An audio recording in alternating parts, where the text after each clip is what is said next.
I understand that you will have some others with you. If you could introduce them or invite them to join. This is where they're going to testify. We do have a card, I believe, is Andrew Driver Jr. Welcome, Mr. Driver. Thank you. The National Patients' Rights Association. National Patient Rights. Good morning and welcome. Did you get everyone's names? No, I have a card from Mr. Driver. Okay, we have Drew Driver. He's come down from Gaylord. We have Robin Schneider, and we have lobbyist Kevin McKinney is with me today. First of all, I want to get started talking about this, and the reason I am involved in this is as a chiropractor, I take care of people, and I view it from this perspective. I look at the care of patients that are, some of them are very sick, that get relief from medical marijuana, and look at how we distribute medical marijuana to those patients, how we create safe access for those patients. Right now, as you previously heard, the only way to have it under the Michigan Medical Marijuana Act is if your doctor writes your recommendation, then you can grow your own, or you can have a caregiver who can take care of up to 5 people. That's the only 2 ways right now since they struck down patient-to-patient transfer.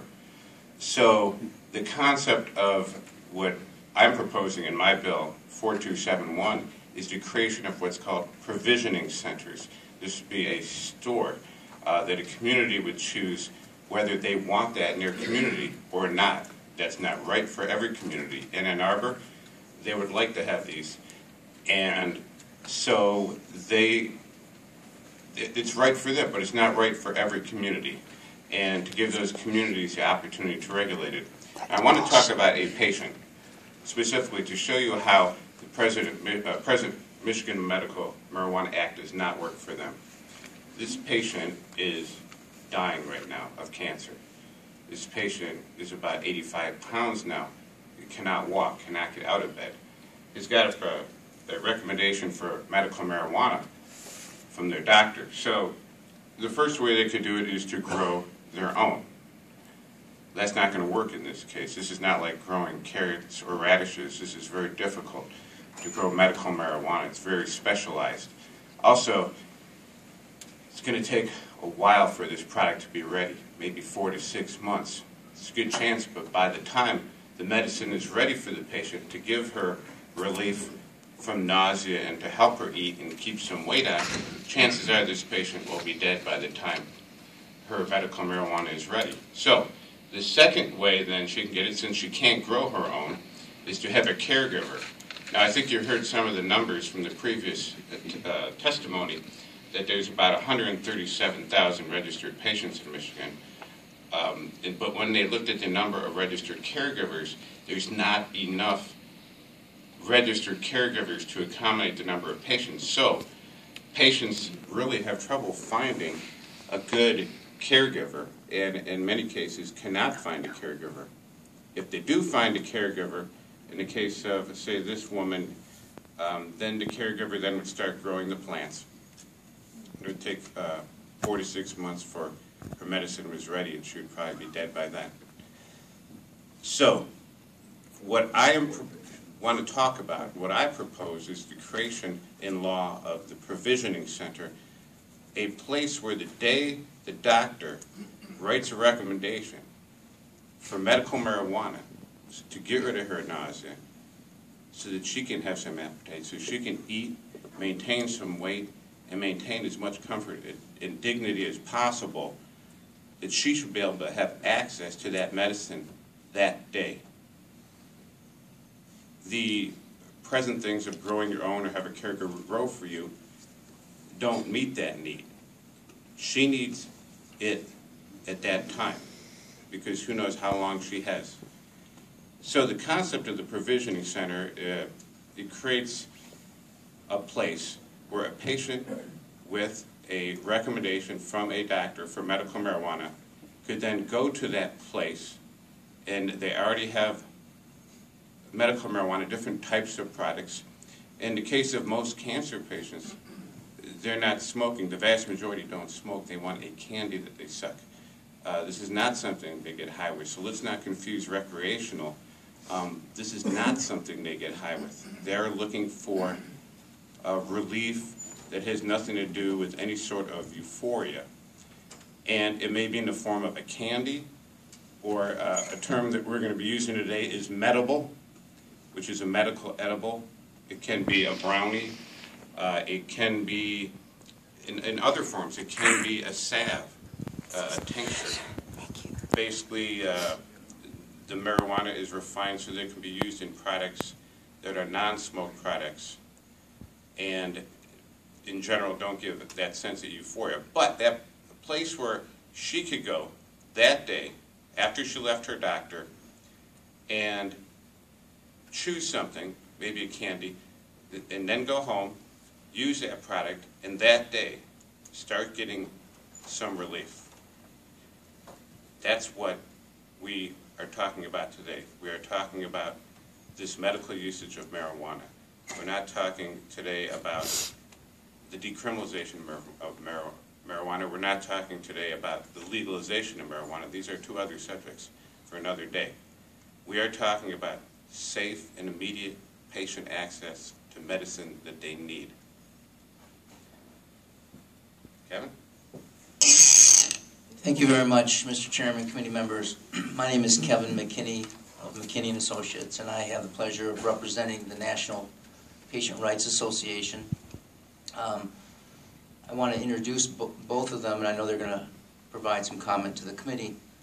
But I wanted to thank you for beginning this dialogue about the distribution of medical marijuana and the safe access to the medicine. I know that this issue was kind of teed up last session after the other packages had moved forward. So I appreciate your interest in continuing the discussion. I'm also encouraged by our individual meetings, and I hope that I'm still encouraged after today and in any future meetings, about your real interest in trying to solve some of these problems that patients are facing in trying to find safe, good medical marijuana. And I have some personal accounts I perhaps will share at a later date, but I wanted to today to introduce Robin Schneider, who's the legislative chair of the National Patient Rights Association, and Drew Driver, who's a board member of the organization as well. Thank you. Hi there. Thank you so much for taking the time to hear our concerns this morning. I'm Robin Schneider, National Patient Rights Association. And right now we're in a situation where we're seeing a number of patients struggling to gain access to medical marijuana, and concerned, of course, about those patients who don't have caregivers or patients who aren't able to grow their own medicine. What are they going to do to get this medicine? Right now there are still approximately 100 dispensaries that are open in the state that have not closed yet after the McQueen decision. Some of those are being kind of held open by their municipalities who support them. Several municipalities are kind of taking a hands-off approach and hoping that the legislature will give some guidance so that they can move forward and regulate and zone and license these facilities. Our concern is that there has to be just some sort of additional access. Could you imagine being prescribed a medication and being told you can only get that medicine from one person? Only one person in the whole world is allowed to give you that medicine. And if that person didn't have that medicine for you, you couldn't go to a second place. There wouldn't be a second place for you to go. That's the situation that some patients are finding themselves in. And quite frankly, some of these people don't have time. I mean, they're running out of time. They're sick, and so we're hoping that you all will feel the same concern that we do for these patients and move forward to put a plan in place to create safe access for these people and And again, we really support this local option concept because we know that not every municipality, wants to move forward with the same plan. I've worked with many municipalities across the state, not just on this dispensary issue, but also on zoning issues with, caregivers in their communities and where are they going to grow. I've spent a lot of time, and one thing I've seen is that every community is vastly different, and every city council seems to have a different idea of what they want to do as far as provisioning centers. There are some that say, we really don't have a place that is appropriate for a center in our community. And maybe it's a small town and the school's right in the middle and they say we just don't have a place for this in our town. And that's okay. We don't want to force anybody who isn't ready for this to have mandatory have a provisioning center in their community if they don't feel that they have a place for it.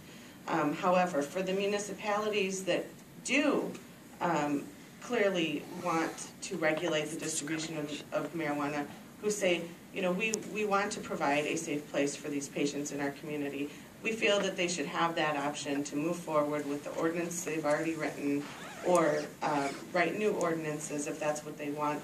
But they need to have control over how many centers are going to be in their community, where are they going to be zoned.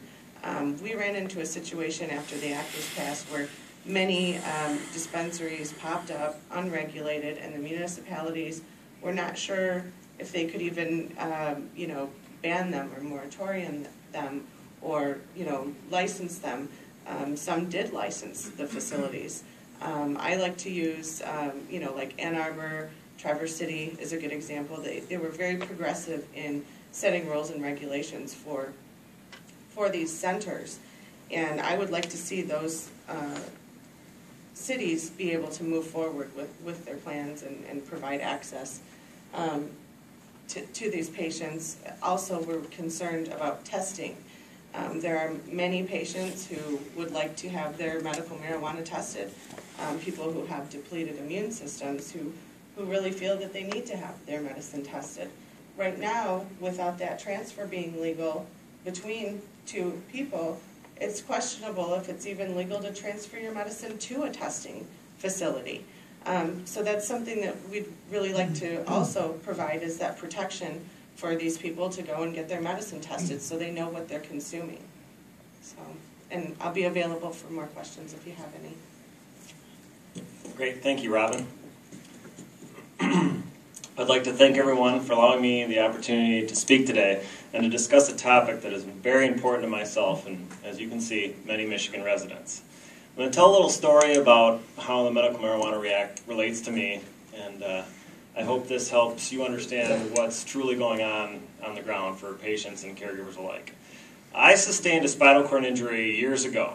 Soon after I experienced the injury, I experienced severe allergic reactions to prescription drugs I was using for pain management. The allergic reaction caused me to be unable to eat or hold down food when I could eat. Per my doctor's recommendation, it was forms of medical marijuana that got me eating enough to sustain my health while I recovered from my injuries. While at a physical therapy clinic in California, I learned another valuable use for medical marijuana, as it nearly eliminates my muscle spasms without the harmful side effects that I was feeling from prescription muscle relaxants. It was those experiences that taught me firsthand that marijuana is a real medicine that can and does work for many people and many ailments. Once I personally experienced the benefits of medical marijuana, I wanted to help others benefit from its many uses as well. It was at this time that I became a registered caregiver in our beautiful state of Michigan. As a caregiver, I learned the importance of safe access when meeting with patients to exchange their medicine. I've learned how truly difficult it can be to grow marijuana properly. I've learned how insects, how mold, how power outages, and many other factors can greatly affect the quality of the product. Without the knowledge of a reliable and reputable provider, the patient may fall victim to a very real possibility of receiving a low quality or inefficient product. Accessibility should be the reason that a patient misses out. Accessibility should never be the reason that a patient misses out on receiving a life-improving and life-changing medication. Not knowing where to go or who to contact can mean the difference between having a medicine that can vastly improve the quality of life and having no access to that medicine at all. The people that need medical marijuana the most, the old, the sick, the disabled, these people are the most affected by not having a safe access system in place. They deserve reliable, convenient access to information which will lead them to the best caregivers and the best medicine in the state has to offer in a secure and safe environment. Without storefront locations, the medicine exchanges must be done in homes, neighborhoods, street corners, and parking lots. Such meetings can usually be unsafe for participants and cause unneeded traffic in neighborhoods and residential areas. These concerns drove me to work with my local officials to set up regulations to have a safe access center in my hometown of Gaylord, Michigan. I worked very closely for many months with local officials in my community to resolve any concerns and continue to move forward. With the city's blessing, I successfully operated a safe access center for over a year, with full support of my community and without a single complaint from within my community. I voluntarily shut down my Safe Access Center after the Court of Appeals ruling on the People v. McQueen. Unfortunately, after discussing the outcome of the case with my attorney, local prosecutor, and city officials, it became clear that the state needed to further clarify the Michigan Medical Marijuana Act if it were going to truly help the people that can benefit the most from this medicine. And that's why I ask you today, please help further clarify the Michigan Medical Marijuana Act and carry out the true intent of what I feel the true intent was of the 63% of Michigan voters that voted for this in 2008. Allowing cities to embrace safe access centers and properly regulate them will greatly benefit those who truly need medical marijuana. Thank you for letting me speak today. Well, thank you all for being here. I think at least both of you in some way, and maybe Representative Goldman as well, I think referenced testing. Now you talked about the issue of mold and mentioned insects. Can you talk a little bit about that? And you mentioned the bill already to the extent that it provides for that. I'm just curious, how big of an issue is that in growing marijuana? You know, we don't exactly know how big of an issue as, I can't give you a percentage amount, but from companies that have done testing and done some broad market analysis, if you will, they were finding 20 to 30% of the medicine being either moldy or with pesticides in it. And it raises a concern too after the Supreme Court ruling on McQueen that even having testing locations, even not having safe access centers, just the testing has been brought into legality questions when the samples provided to the tester. So it's not only that there is the need for it, but it's also the legalities of even getting it tested from the caregiver's perspective right now. I want to add that with patients that are immunocompromised, perhaps cancer, perhaps HIV, or whatever thing, this is a real problem. If you have untested medicine and they have molds or whatever it may be in the medicine, these people really have bad consequences from it. So testing is incredibly important, especially for these people. So now with the new McQueen ruling, the transfers, in a sense, I know people involved in testing, you can't really give it to the tester.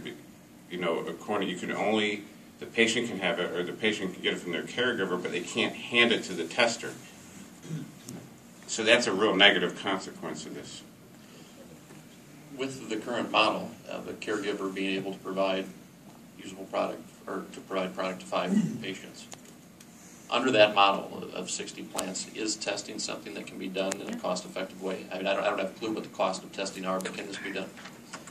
I think that it can be done, but I think that it tends to be simpler for the centers to do the testing of each strain that comes in. It does raise the cost of the product, and a lot of times caregivers have patients who are, very disabled or very sick who might not have a lot of money. So for a caregiver providing medicine to 5 patients, that if you were to add in testing, it would increase the price significantly of the medicine. Vice Chair Kesto. Thank you, Mr. Chair. Thank you, Representative. And guests, thank you for your testimony. That was one of the I have a bunch of questions, but that was one of the questions I had about the testing. And I don't know if in the bill, Representative Carlton, it addresses perhaps any provisions or regulations in terms of having these provisioning centers be licensed or insured or bonded or anything like that. Is that something, what are your thoughts on that, I suppose? There's no provisions I know of for bonding. We do put in there the locality. We try to make this a very local bill, local control. The locals can require testing. The locals can do, a lot of things here. So the locals can demand that. Do you think that, I suppose through Laura or through some sort of commission, should be promulgating rules or enforcement on the testing? Or no? Or you think it should just stay local and that would be sufficient? At least getting started, I think we need to start locally. Because once you talk about any kind of statewide testing, and then you have to set up the whole bureaucratic mechanism and the cost, and then we get into just a whole pile of other issues. No, go ahead. May I answer to that? I think just putting some provisions, some protection for the testing centers and making sure they're available would be the best step. And what I've seen with the centers that have been operating, typically what they do is they have worked with specific caregivers who are bringing in their overages to these centers, and then they're testing that person's medicine on a regular basis, not every single little piece, but as they're bringing it in, they're testing it and screening it as it's coming in, and they typically get to know who grows what and who has medicine that is typically passing the test. And then if they have people coming in who's bringing in some sort of contaminated medicine, they know not to take that person's medicine after a while. So what I've seen is that the centers who are competitive and want to do well, most of them begin the testing process on their own because the patients are looking for that and they want to, of course, be as successful businesses, so they automatically begin that testing process. I toured one of the testing facilities. I thought it was very fascinating. I thought it was a great idea for the patients, especially because it tells you, what levels of THC or other, I don't know what it's called, chemicals or tannins or whatever it is. But they also test for that mold or mites or dust or whatever it is. So it almost seems like, I don't know if the word is necessary, but necessary for a patient to have something tested so that they know exactly what kind of marijuana they're getting. I guess that's what... If it's necessary. That's why I asked the question. Representative Heisey. You will know if you have bad weed, and that's the weed you Thank you. tested. My question's so far directed at Rep. Carlton. Rep, when we met earlier on this bill in draft form prior to filing, it was the bill that we have before us right now, 4271. Has that been seriously changed in any way since early February, or is it essentially the same bill? Right now, a lot of the That's changes funny. are in the substitute that we'll eventually submit. For not wanting to talk The bill about is bill, they sure are mentioning not it that a much lot. different from the one we discussed in draft. I think Robin can best go over some of the changes, but there are some things also in a substitute that will be some changes that address some concerns that you and others had with it. Okay, I but want to announce, again, too, just to remind everyone that the bill technically isn't before us today. It is a work in progress. We're looking broader scope. I think this is certainly part of the puzzle, but just wanted to share that as well. And so to the extent that the details aren't with us today, that's certainly understandable. Sure. But Rep. Colton, the bill in the H2 is something that, is that something that you and these individuals here today at the table have worked on and have developed and are in agreement with as a solution? Yes. Okay. No, we're not. We're not. Vice Chair Kavanaugh. But they're not going to let us speak. Thank you, Mr. Chair. In the provisioning centers, I do see that you have a requirement over 1,000 feet from any school, so that would comport with federal law. How far is 1,000 feet? Is that like a city block? It's 3 football fields, but... Well, a mile is 5,000 feet, so All right, I suppose a fifth of a mile. And do you envision the provisioning center to be a store where you have various samples and somebody can come in and... Yes, it's like a store that you would go to. Have you visited one yet? I have not. Okay. I've been to many stores, but not a dispensary. Well, it's not like a huge box store like Best Buy, but it's more like the size of, say, a 7-Eleven. And you would go in there, and typically there's some security right at the beginning.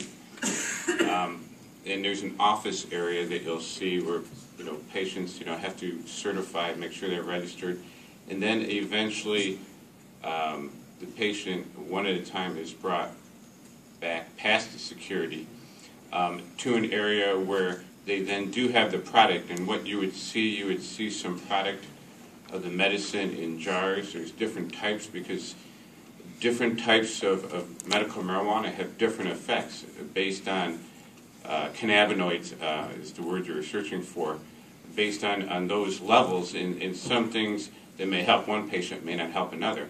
Then you'll see some products like medibles. You might see salves, tinctures, different types of products where the marijuana has been refined and inserted into these products. So you'll see that. And you would choose what you want, and that's pretty much what it looks like. So your bill would legalize patient-to-patient transfer? It would legalize this type of provisioning center where a patient with a recommendation from their doctor that's certified can go in there and purchase from this facility. How does the owner of the facility make money? Yeah. I'm not sure how to best answer that. What is the incentive for someone to get into the business? A lot of money. I'm best qualified. What's the Big incentive to bucks. make money? But they $30 how gram, do they make that's money? no There's joke. many different ways. Some locations can just simply be testing and meet and greet facilities, way to network with caregivers and or have no medicine on site, just strictly meeting locations, or a place to rent out a room to meet a caregiver and say rent the room for 10 minutes to have a one-on-one with your caregiver and make money that way. Again, it could be the testing, or it could be the simple markup. It could be the There we go. the The markup. searching for, trying to get to know the person and what best fits them. It can be a number of different ways. I think with this particular piece of legislation that we have been working on, the medicine would come, it defines what is called an overage. Mm-hmm. And typically what we have, and I know several of you have voiced a concern, when a caregiver grows medical marijuana, and being a plant, you can't guess how much you're going to get off of that plant. Where does that extra medicine go? And I know that's been quite a concern of many of yours. Is that medicine being diverted to the black market? Is that medicine being destroyed? What are they doing with it?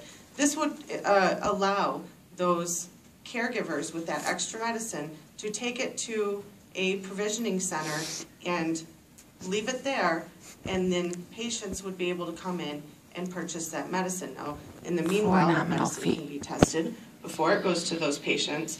But the incentive, and of course nobody's going to do this as a volunteer, I don't think, but there would be a markup in between that transaction from the caregiver's extra medicine and the testing and back to the patient. There would be a markup in there. And maybe I'm Huge failing. markup. I believe in the intent, and I understand the intent. I also understand the need. That's right. I mean, right now, you have overages. You're not allowed to burn it. You're not allowed to possess it, whatever. But I'm just thinking with some of the cases that were just discussed, there have been cases that said you cannot monetarily gain from a transfer. And they've disallowed patient to patient, and a caregiver can only take care of those assigned. I guess I'm asking if this legislation solves all that and trumps the court opinions. I believe because it's a new law, It solves it by giving the caregiver, giving the dispensary the total right to grow same their like own a meat. patient couldn't transfer Therefore, marijuana outside of a eliminating the provisioning caregivers. center or caregiver to somebody who they're not connected to through the registry. But this being a new law, that transaction would be legal inside of that provisioning center. It's called transferring the civil rights of people to Thank you. commercial. And that Interests. brings me to a That's question right, that I for have. a- for nominal You don't have fee. to necessarily answer this question today, but with the description that we had of the case law as it stands now, in light of the McQueen case, that prohibited or ruled Dispensaries. against the patient-to-patient transfers. I'm seeing some head shaking no in the audience, so maybe I'm wrong on that. I believe that was the presentation, that it struck down patient-to-patient transfers through the dispensaries. Yes. Okay. What I'm trying to figure out, I think the same thing that Vice Chair Kavanaugh is how, by passing legislation that does not amend the Medical Marijuana Act, Correct. how are we furthering the ball down the road? That's right. Yes, answer that. I mean, I suppose that is something if you want to get into amending the act, that's something that we would need to discuss. But, the court ruled that those transfers are not legal. Now, there is no Selling us provision down the right now river. in the Sailor, act for a sailor. dispensary. So we are of the belief that if you write a new law allowing dispensaries, that is separate from the MMMA. Allow the dispensaries, but forget everyone else. I agree it would be separate. Mm-hmm. Let's leave that one there. We can continue to explore this. Next, Representative Irwin. Thank you, Chairman Connor, for having this discussion, scheduling this session today so we can discuss this important issue. As was mentioned earlier, there are a number of individuals who are running out of time. I also want to thank Representative Colton for bringing this forward. I think that you provided some excellent examples of why this is important and why it's important for the committee to deal with this issue and find a way to make sure that the safe and legal access that was contemplated by the citizens when they voted for this act is maintained and offered through our laws.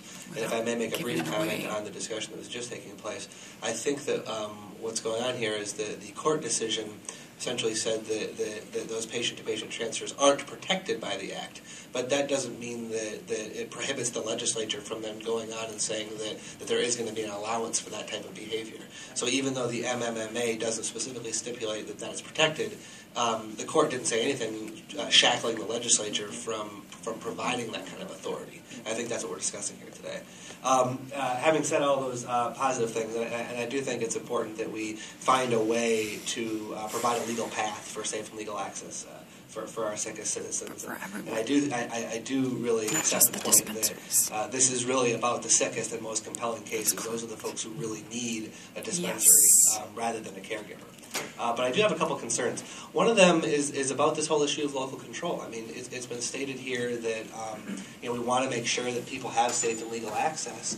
But this bill offers an opportunity for local communities to ban that access. That's correct. And we could have large swaths of the state where there is no access. That's right. It's called a monopoly. Together in preventing access, and very, very sick individuals may be required to drive long distances to like get we access are now. to their medicine. So I don't know if anyone has any comment on that, and if with the chairman's forbearance, I'd like to have just one more afterwards. Correct.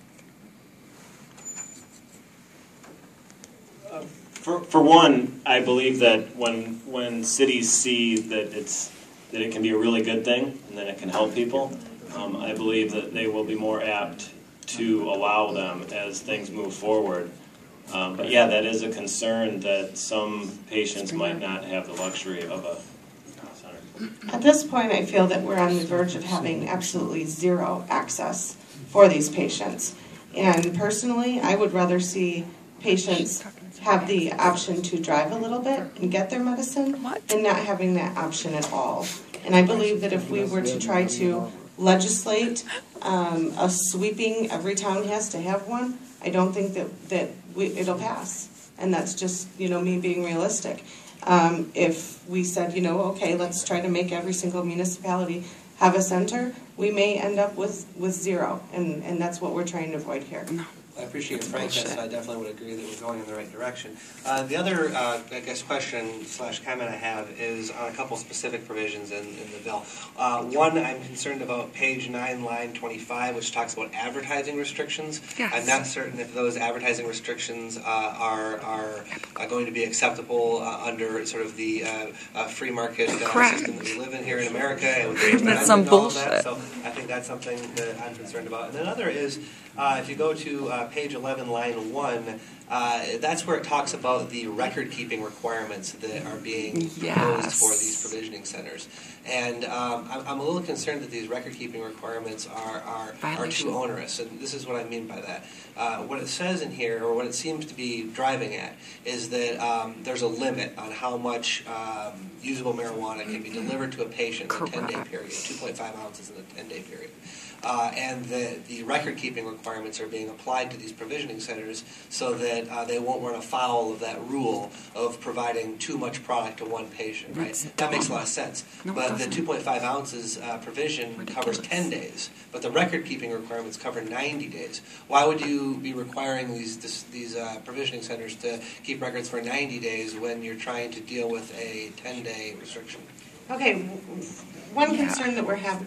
If I could just say once again, too, I think Representative Irwin has pointed out some very appropriate concerns. But once again, the bill is not before us today, so I don't want to get too into the weeds. If you can take those concerns back, and we'll address those. But to the extent that you want to respond, please do. But I think in fairness to those that are here, and Representative Culp, never said or scheduled this particular bill, but rather the grander issue. I think we've have a couple other speakers who traveled far. I know Stephen Postuma, we'd like to see him, so we could go ahead and finish up. So I asked Mr. Chair, if we can sit down, we can address questions later because we're around, but some of the people we've had come in, can they come up now? Some of the people that you had, are the people that we have listed here? Yes. Okay, sure. What we don't get, only select people. This is fun. Only select people get to go up and address the representatives. And MML, I see they're listed here. But the rest of us, our voices don't count. But that's okay, because we got it on video. Our lawyer will like this. Stack of cards here, I'll list them. Just take a look at all these people. Bill Matheson of MML. These people Clyde Robinson are the ones that support this bill. And Stephen HB 4271. Good morning and welcome. Which essentially sells out your rights as a caregiver. Bill Matheson is with me. With 2 on 1 card. Okay, 2 on 1 card, yep. Good morning, Mr. Chair and committee members. I'm Samantha Harkins, Director of State Affairs with MML. I'm joined by Stephen Postuma. Stephen is the City Attorney for the City of Ann Arbor, and he's also the Chair for the Legislative Committee of the Michigan Association of Municipal Attorneys. Clyde Robinson is the City Attorney for the City of Kalamazoo, and Bill Matheson is the League's General Counsel. We appreciate your taking testimony. I will be brief because these guys have the real expertise, but I will say, some of the testimony before, what Robin was saying and Representative Colton, we obviously are a local control organization. We think local control is very important.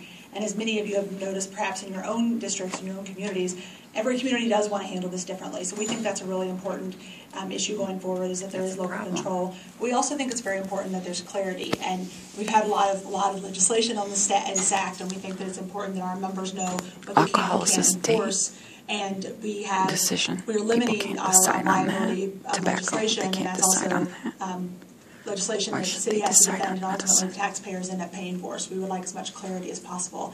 And I'll let Stephen talk about what Ann Arbor has done. I note that the woman who mentioned me earlier said she would like to see me. She said nothing about wanting to hear anything that I had to say. So I am here to speak to you, though. I have been involved. I've been the city attorney of Ann Arbor for a decade. I was the president of the Michigan Association of Municipal Attorneys for 2 years, and I took that role very seriously, and it allowed me to have great contact with the city attorneys in all of your communities in this great state of Michigan. Not just in southeast Michigan, but in the west side of the state, up north, everywhere, and I took that role very seriously. I come today not in my capacity as the past president of the MAMA group, but to talk through what Ann Arbor has done and why it has done it, and why our city would be in favor of the local control option. I think it still needs some work, and there were specific points that were raised, but I'm talking now overall about why I believe it's important to take this step. The reason I'm here, in fact, is that our city, over the last couple of years prior to McQueen, spent a great deal of time crafting zoning regulations and crafting licensing regulations before McQueen. Each time they did recognize the importance of the state law and wanted put in a provision that the city ordinances, one of the requirements was to comply with, dispensaries had to comply with state law. And that was the time when the state law was in flux. Now, you previously had a prosecutor come in and talk about the state of the law. I will tell you I was not surprised by the Court of Appeals decision in the McQueen case about the dispensaries, given the actual language of the law. And I know that was disappointing to many people who were proponents of dispensaries. But my view of it is, I am a city attorney. I do care about the law. I do care about the state law. And that's why I'm here. I think that the state law does not provide the ability, now particularly after McQueen, to provide that what really makes sense as a next step for medical marijuana distribution. I think that individual growers and caregivers was a good idea, and I would want that preserved. I think that that is important to preserve. But from a very practical standpoint, you're hearing about the need for testing. You're hearing about the need for other entities to possess this product and the legalities of that. And rather than, now that McQueen is over, rather than to go back and say, well, you know, the law should have been written this way, should have done this, could have done this, you have the power to make the law correct. The question was, well, how does this comply with McQueen? You have the power to change the legislation, both whether it was directly on the Medical Marijuana Act or any amendment to the act to deal with, even if it's characterized as a separate act, to deal with dispensaries and how they should work. People have looked at the California model. It's something that I've studied very carefully for my community. I don't think that they did it properly with dispensaries. They had too many, and it went back and forth, and we watched that model. But I think that the local control model is one that fits with the principles of the home rule city. It fits with some communities that, in fact, the next step is will not be a fit in all communities. I can see smaller communities and other communities that it does not reflect the values of their communities, and I respect that and I understand that. However, for my community that has worked very hard on zoning and licensing, we don't have any licensed currently. I will tell the representatives that. And the reason was we were not going to license them until at least there was some clarity, and that is the tact right now. But I will say that being a law enforcement person, being very concerned about the state of the law, I do think that the state of Michigan can be a leader and not just a follower. They can learn from the other states, but draft an ordinance that makes sense for the entire state of Michigan. And I believe that has to do with offering local control with the ability to zone, with the ability to license, with the ability to do things that really allow local control so that this next step works. It does not make sense to me in the progression of this medical marijuana statute and the use of medical marijuana. It does not make sense to do something that doesn't work. And I believe that this next step can work. We do have 9 facilities, I believe, dispensaries open in Ann Arbor. Some closed after McQueen. They are trying to comply with McQueen. I think theoretically there's a way for them to do it. It's not an efficient way. It does not get into the testing. It does not get into the fact that the science of this is the biotechnology is quite sophisticated, and to attach to one caregiver, even if they're the best caregiver on a small model, does not harness the real promise of the scientific advancements in this area. Here we go. And just said that so, caregivers can't provide quality only dispensaries here. Is involved with this in Kalamazoo, but right now we spent a lot of time on zoning and licensing. We believe that it can work, and we believe that it can properly reflect the values of our community, but the local option can also reflect the values of all the communities that you represent in the state of Michigan. And gradually, if it does work properly, I think that it will gain other adherents, even in communities that don't feel they can handle it right away. And for me, that's okay. That really is a legislative decision that I think is workable in this state. So, Clive, you can tell them a little bit about what's going on in Kalamazoo. Thank you, Steve, and thank you to the committee. I appreciate the opportunity to come and address you. A little bit about my background. I've been the Kalamazoo City Attorney since 2008. Before that, I was the City Attorney in Battle Creek from 1999 until 2008. And even before that, I started my career in Battle Creek. When the Michigan, and I've also recently co-edited and contributed with Professor Jerry Fisher an ICLE publication on Michigan municipal law, and I spent my career in this field.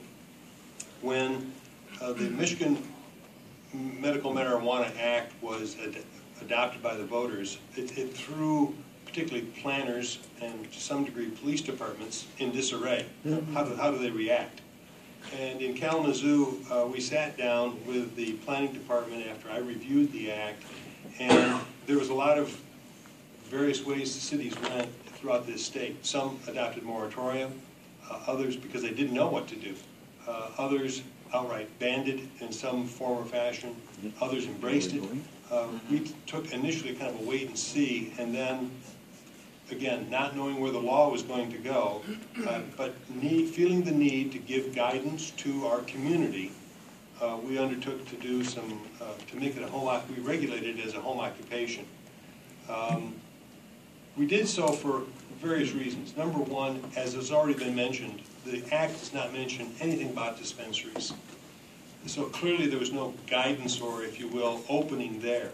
And while one may say, well, the absence of mentioning that, perhaps it would permit it. We were a little unsure on that because, as the first witness before you this morning said, marijuana remains an illegal substance for most of the population in this state and in other states.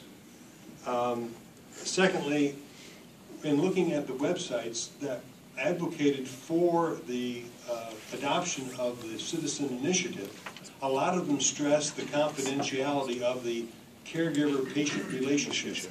And what we wanted to do was preserve that intent.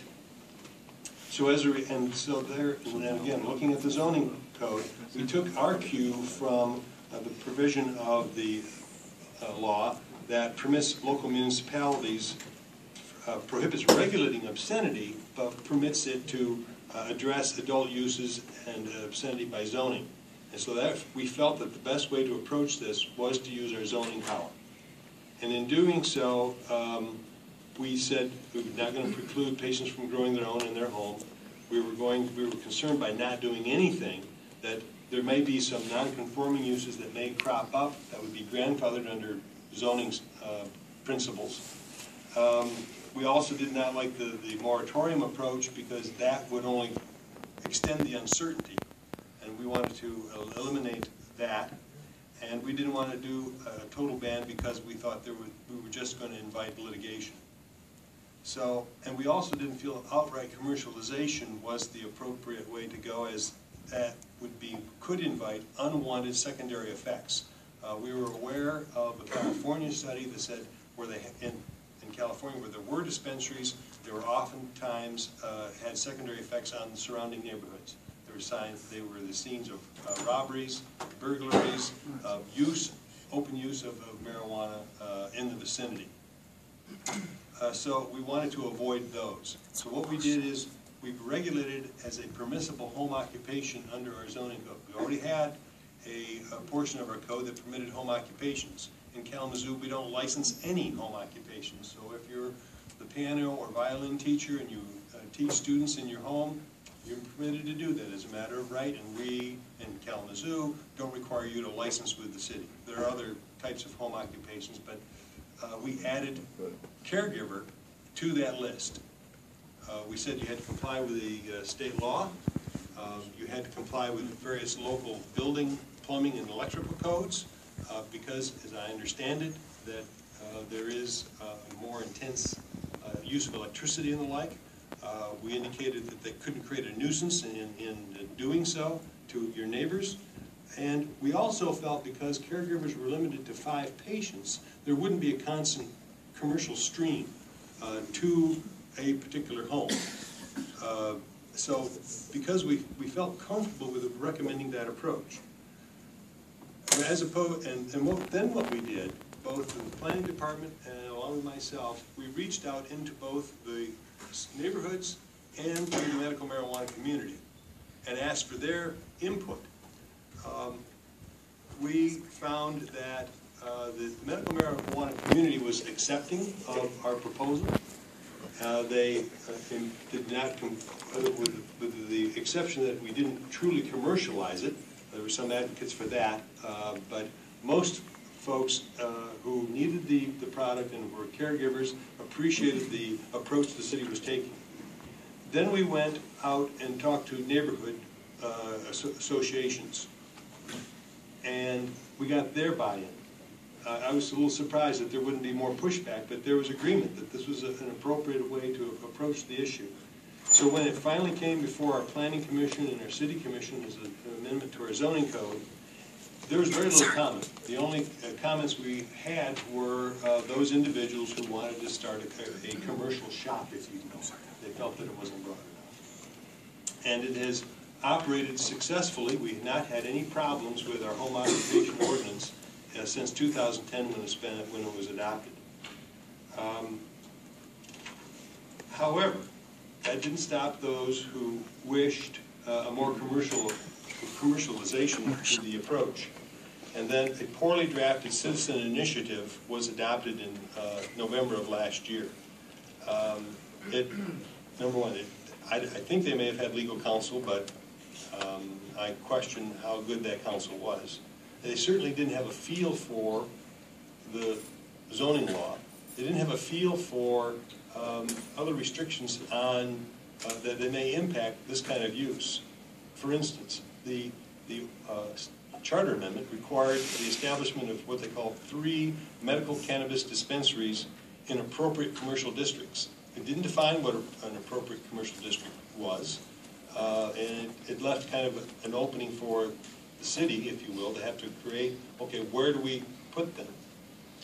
They required only a 500 feet separation from a pre-existing school. Again, that's not consistent with the 1,000-foot separation that's required under federal law, and which we adopted as part of our home occupation.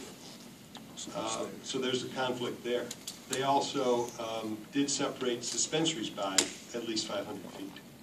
They required an annual license fee of $3,000. under Michigan law, cities may charge fees, but the fees can't be more than the cost of administering the program. Otherwise, it's an unlawful tax. So potentially, if it doesn't cost $3,000 for the city to issue a cannabis dispensary license, and we collect $3,000, that's an illegal tax.